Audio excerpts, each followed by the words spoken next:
তো আপনারা যদি আপনাদের আধার কার্ডের সঙ্গে কোন ব্যাঙ্ক অ্যাকাউন্টটি লিঙ্ক আছে সেইটা যদি দেখতে চান, তো আপনারা খুবই সহজে আপনাদের মোবাইল বা ল্যাপটপ দিয়ে দেখে নিতে পারবেন। তো আমি আপনাদের দেখাবো আধার কার্ডের সাথে কোন ব্যাঙ্ক অ্যাকাউন্টটি লিঙ্ক আছে কিভাবে দেখতে পারবেন। তো সবার প্রথম আপনাদের যে কোনো একটি ব্রাউজার ওপেন করে নিতে হবে। তো আমি ক্রোম ব্রাউজারটি ওপেন করে নিচ্ছি। এরপর এখানে সার্চে লিখতে হবে UIDAI। তো এইটা হচ্ছে আধারের একটা অফিসিয়াল ওয়েবসাইট। এরপর আপনাদের সার্চ করতে হবে। তারপর এইখানে দেখতে পাচ্ছেন যে ফার্স্টে যে লিঙ্কটা আছে এখানে আপনাদের ক্লিক করে নিতে হবে।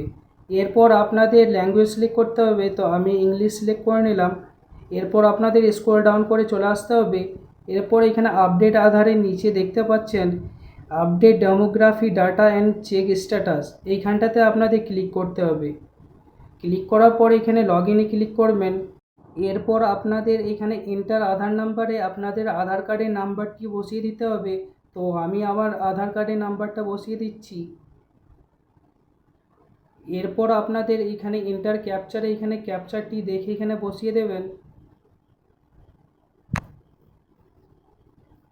এরপর এখানে লগ ইন উইথ ওটিপিতে ক্লিক করবেন। এরপর আপনাদের আধার কার্ডের সাথে যে মোবাইল লিঙ্কটি আছে সেই ফোনটিতে একটা ওটিপি যাবে, ওই ওটিপিটি এখানে দেখে বসিয়ে দেবেন। এরপর এখানে লগ ইনে ক্লিক করবেন। এরপর এখানে দেখতে পাবেন অ্যাড্রেস আপডেট ডাউনলোড আধার পিভিসি অর্ডার, এখানে দেখতে পাচ্ছেন যে ব্যাঙ্ক সেটিং বলে অপশানটি আছে, এখানে ক্লিক করতে হবে আপনাদের।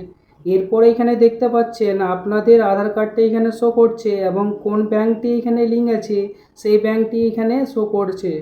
তো ইউনিয়ন ব্যাঙ্ক অফ ইন্ডিয়া লেখা আছে, অ্যাক্টিভ লেখা আছে। তো দেখতেই পাচ্ছেন এইখানে এইভাবে আপনারা আপনাদের আধার কার্ডের সাথে কোন ব্যাঙ্কটি লিঙ্ক আছে দেখে নিতে পারবেন।